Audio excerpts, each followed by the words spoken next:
Hey guys, Peyton here, back with another video. Just pulled into an O'Reilly's now in my brand new car. I'll take it off the camera, see if you can see it. It's kind of hard to see it. It's super nice leather interior.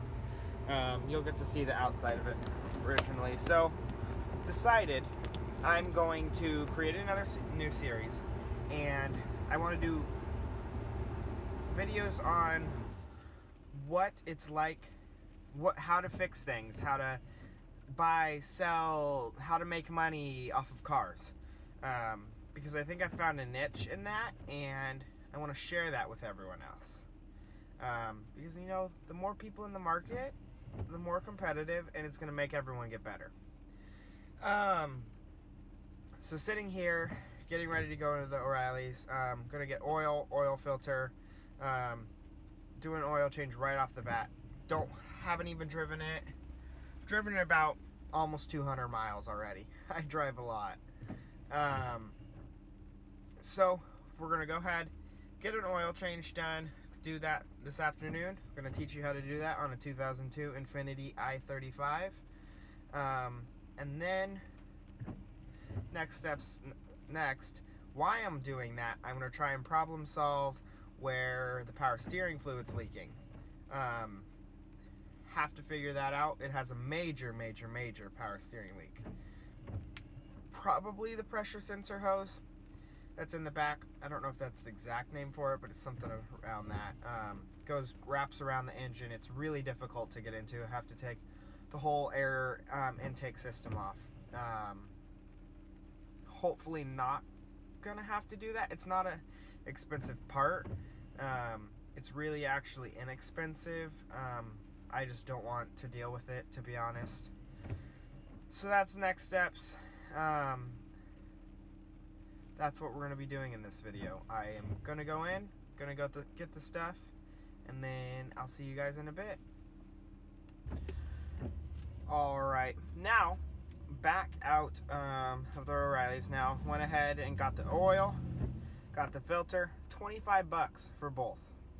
Went ahead and also bought a drain container, which was another 10, drain pan. So in total, it cost me $35 for an oil change.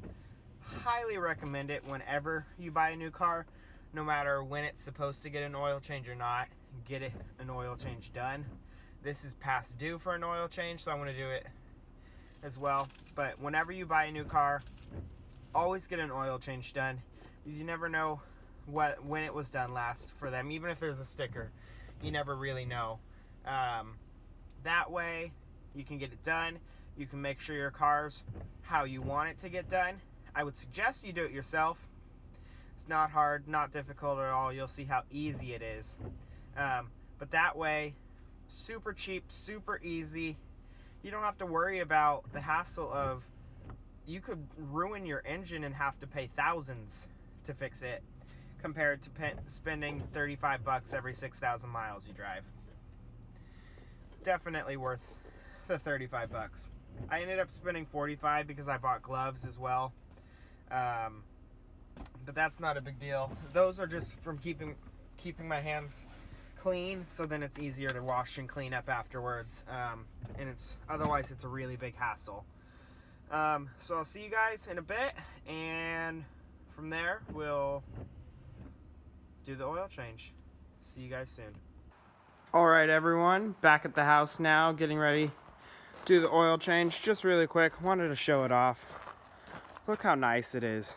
The rims, everything. It's almost a flawless body. There's a couple really small things, like there's a small dent on the hood here. It's kind of even hard to see a little bit. You can see it there. Really nice interior.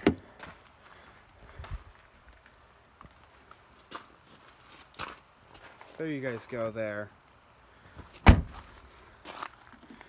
Front middle console too. Super nice. Just come around here. You can see that mirror's damaged. It's gonna have to be fixed. There's a trim piece up here. Needs to be redone. Couple small scuffs on the lights that can easily be fixed, and then this fender right here. and possibly the bumper too. There's a small crack in it right there. But other than that, small things on the mirror as well, I noticed. It's flawless. It's a flawless body, and I'm really excited about it. And I'll see you guys in a bit as I get ready to jack up the car and we take it from there. It's Jeffrey. That's Jeffy there. Jefferson. Jefferson! Jeff! Come here! Jeff! Hi! Alright, everyone. So, last time you saw me, went ahead then and said that I was going to teach you guys how to do an oil change. And you know what happened next? My phone died. So, since then, starting to get dark out. So, not really having enough time to do that. So, since then, went ahead and did an oil change on it. And I'll show you and explain to you what I did and get underneath and try and show you as much as I possibly can. So over there, you can kind of see it. It's with those 3 lines that you kind of see right there. That's the oil pan. There's going to be a full 14 millimeter bolt on it that you have to unscrew. Really easy. Make sure you have your oil pan underneath to catch all the oil like I did. Bingo, bango, bongo. There we go. And then ran into a trick. The oil filter's actually almost connected to the pan. Not quite, but almost. And the easiest way to access it was actually by taking this tire off. So this tire off, I think it was a, let's see what it was. It was a 13 over 16 inch socket, and got all these off. Now that I lowered it, I'm going to go ahead and whoa, I was not smart about that. Go ahead and tighten it now that I lowered it.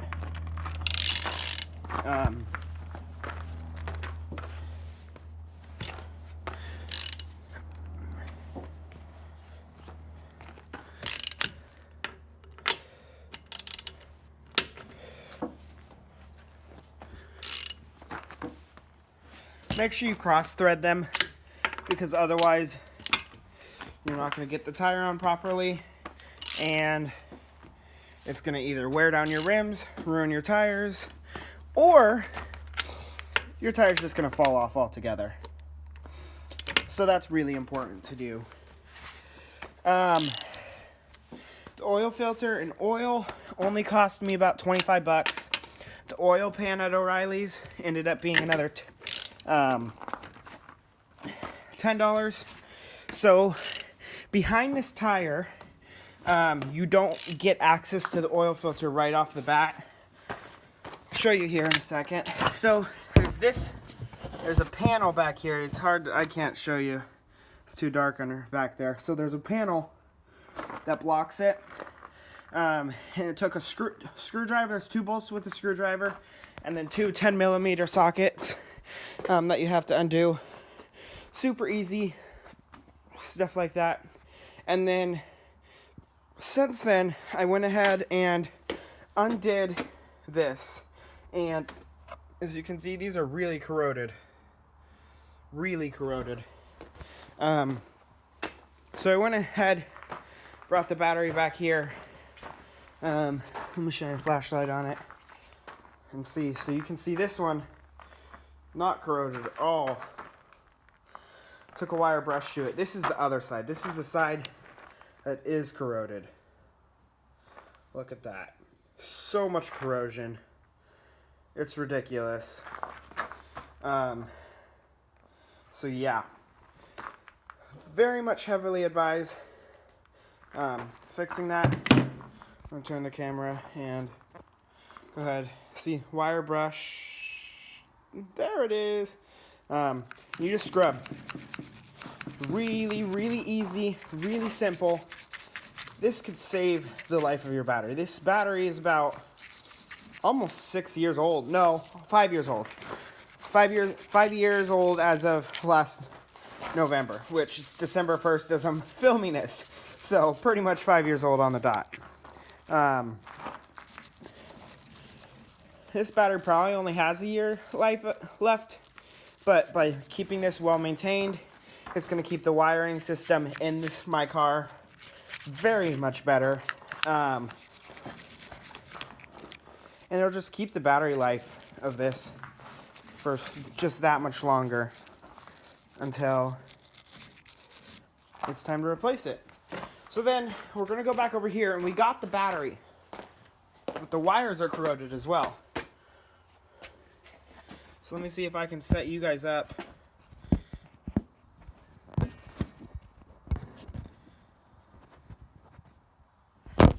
Whoa. There you go. So I'm going to take the wire brush and then see how I stuck it in, and I'm just going to do this on the inside over and over and over again. Make sure you either use eye protection if you're going to be really close, and make sure you wash your hands after this. Otherwise, you can get it in your eyes, and battery acid's very, very harmful to you. So you do not want to do that. You always want to be safe when you're working with it. Did I just cut myself? I almost just cut myself on this stuff. It's also really sharp in here. All these wires and metal, so be careful. I bought latex gloves that I was using when I did the oil change. Any gloves, disposable gloves would work with it. I just use latex because I'm not allergic to latex and they're cheaper. But if you need latex-free gloves, use latex-free gloves. There's no big difference at all. The only difference is some people are allergic to latex and some people aren't. At my work, I use latex gloves.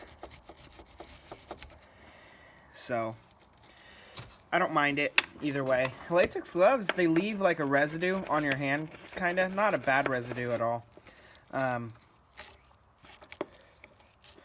But they do. So see how that is bronzed up quite a bit? We're going to go ahead, see that, yeah, way better. We're going to go ahead to the other one now. I'm going to see if I can set you up.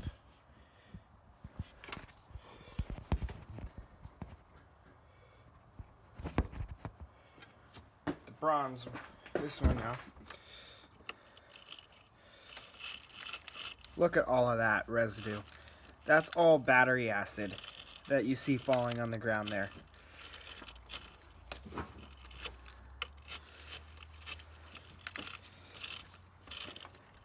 That's how horrible and horrendous it is.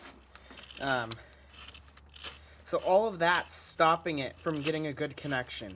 So imagine how good the connection's gonna be without all of that. And it already started up on a consistent basis. So yeah, now make sure you get the sides as well, all of it. Because otherwise you're just going to get it to form again and again and again and again and again.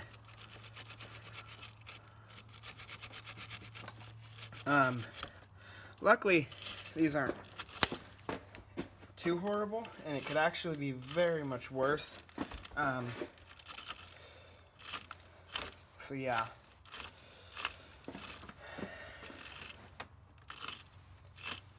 And then after I clear this out,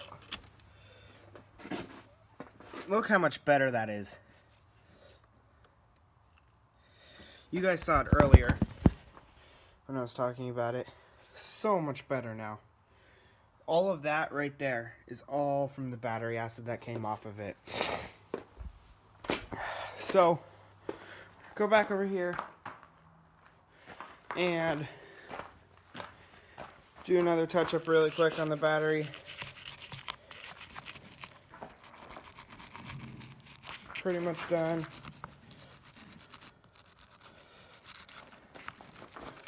Okay, now we're gonna take the battery over to here.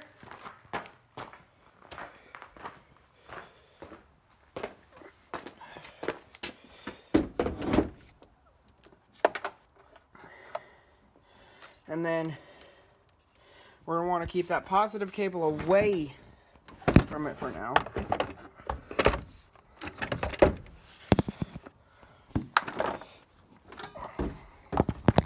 Positive, negative.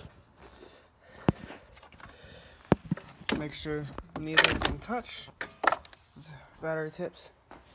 So we're going to put this on. We're going to go ahead and tighten it. Now, that as well is only a 10mm socket. So really simple, really easy. I'm gonna find it. Grab my smaller 10mm because it's just gonna make this so much easier. It's a nice socket set there. I got it for 120 bucks, I think, at AutoZone. So useful. And for the 120 bucks I spent on it, it's lifetime guaranteed. So I broke one of the sockets actually on it.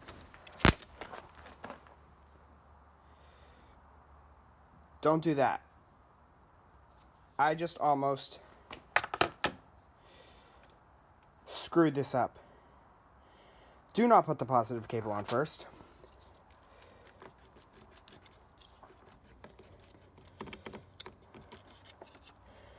Do not even let it touch when I put on the negative.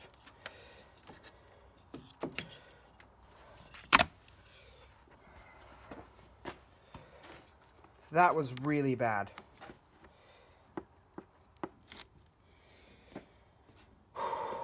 And scary. Okay. Wow.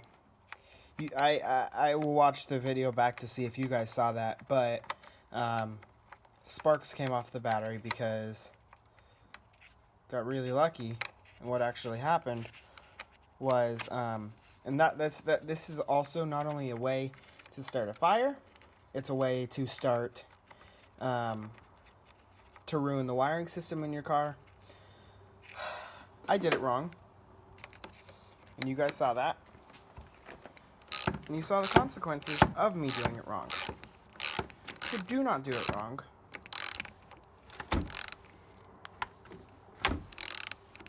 Do it the right way. And connect the negative cable first. And then this should be a lot better.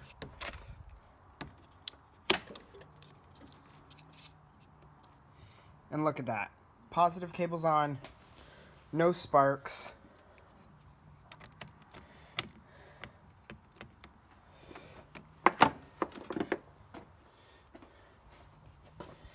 I'm going to go ahead and set you guys back down. There, as I talk to you guys. No, there's not a great view on it anymore. But all I'm doing is taking the 10mm, tightening this side like I tightened the negative cable. And that is the stupidity of me still learning. Put on the negative cable first. That is all I will tell you. I got really lucky because this right there, my ratchet, could have been welded on there. Welded onto the negative side of the battery, ruined the battery, ruined my socket.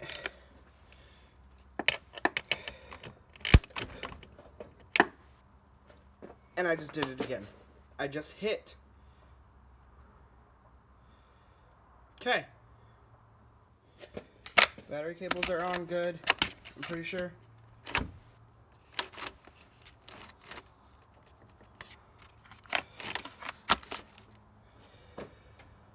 Wow. Alright guys, battery's back in. Now that all the corrosion's off of it, we're gonna come into my car and we're gonna try and start it up and hope I didn't ruin everything. Start it up first try. We'll check the idle as it warms up. should idle at about 750 RPMs.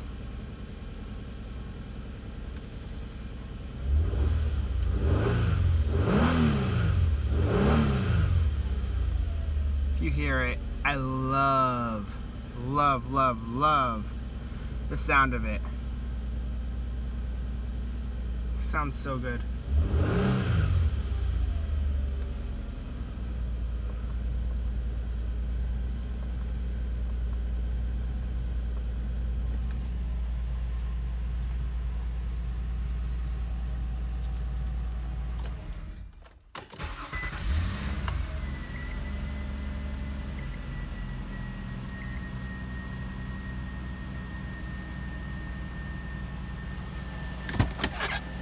So we're gonna come back out here.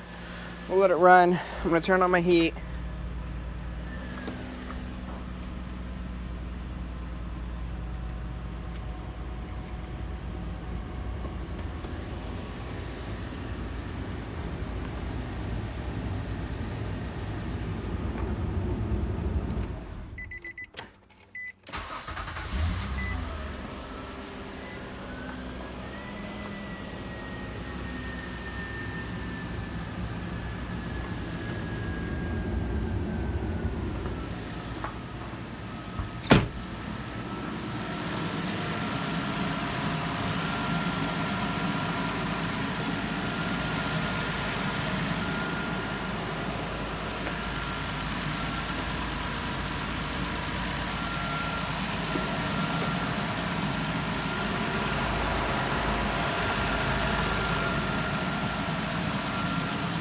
Not sure what that squeaking's coming from.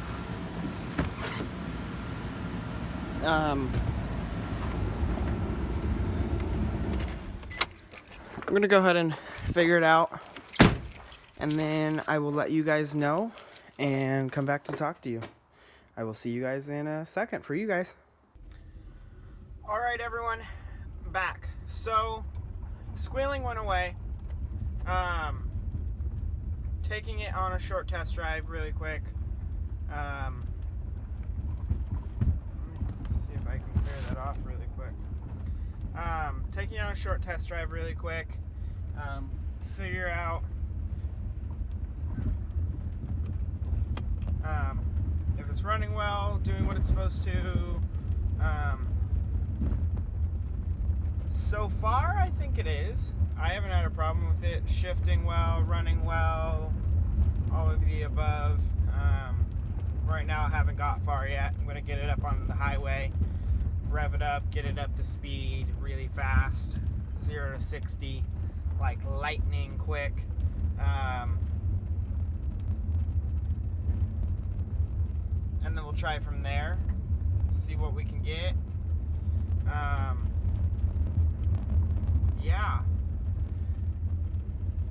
I think we did it though. I think we've cleared the battery acid, fixed that up, which isn't a major problem yet, but we did it to prevent it from becoming a major problem, and that's really what it comes down to, is the precautionary things that you want to do to keep your vehicle in good shape, in order to prevent it from having issues.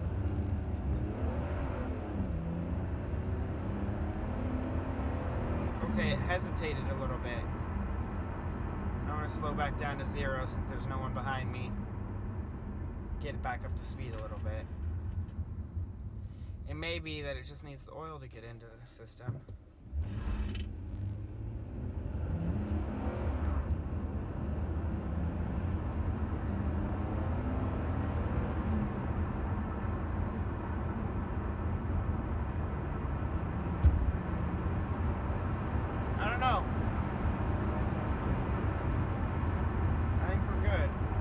Shaking a lot. There we go. Hold it there for a second.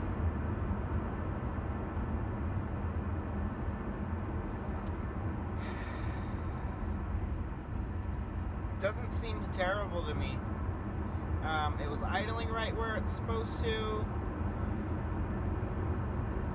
I would say that it's good to go.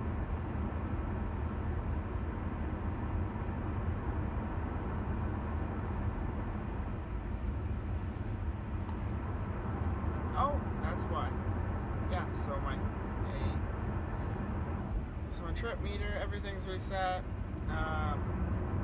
And that could be why too, because I had the battery out, it reset everything, which is automatically what it's going to do. Which is also a trick, by the way. It's a good way to tell if your car is running how it's supposed to. You pull the battery out, you start it up. If it starts up properly like it's supposed to, you don't have an issue with your battery. Or not with your battery, with your car in general. Battery too. But yeah, so that's a trick on how to do that. Try and make a U-turn here without getting in the way of the car that's coming up the gravel road a little bit of ways. Make sure not to lose my back into the water, dirt, mud area, because although I'm front wheel drive, I don't want to be in the back side of a mud pit. Yeah, I'm not having any problem getting up to speed now. Everything seems to be fine. Oil levels checked out before I ran it. So the power steering issue that I was talking to you guys about earlier in the video, I don't really know yet what the problem with it is.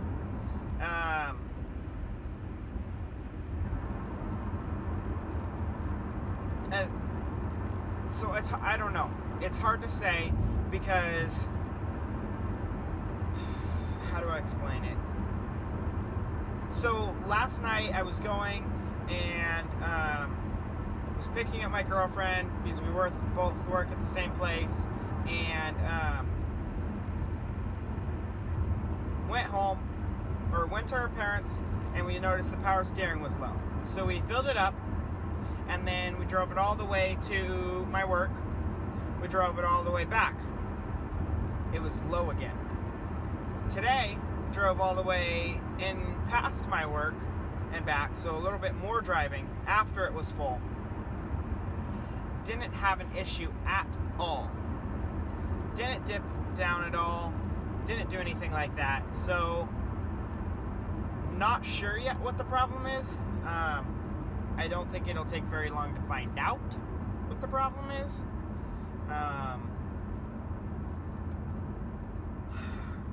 So yeah.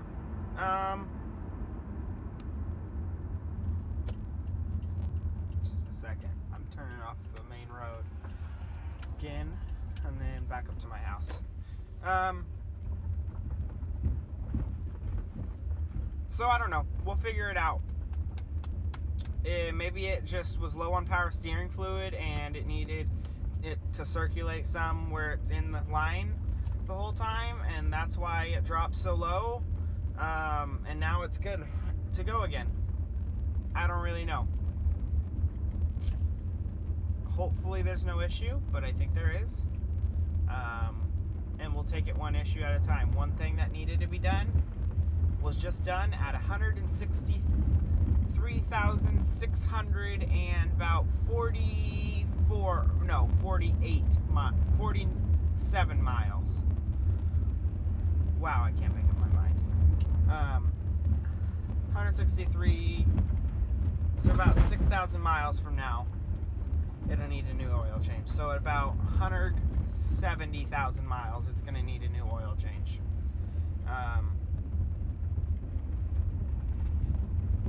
Or in a year. But I have a feeling that it's going to be 170,000 miles before a year's up. So, no big deal there. So, I'm going to end the video there. Sorry it wasn't more hands-on in the aspect of showing you exactly how to do it, and I just explained it. Just because, or for the oil change at least, the battery I was more hands-on about. And you learn lessons not to do for me.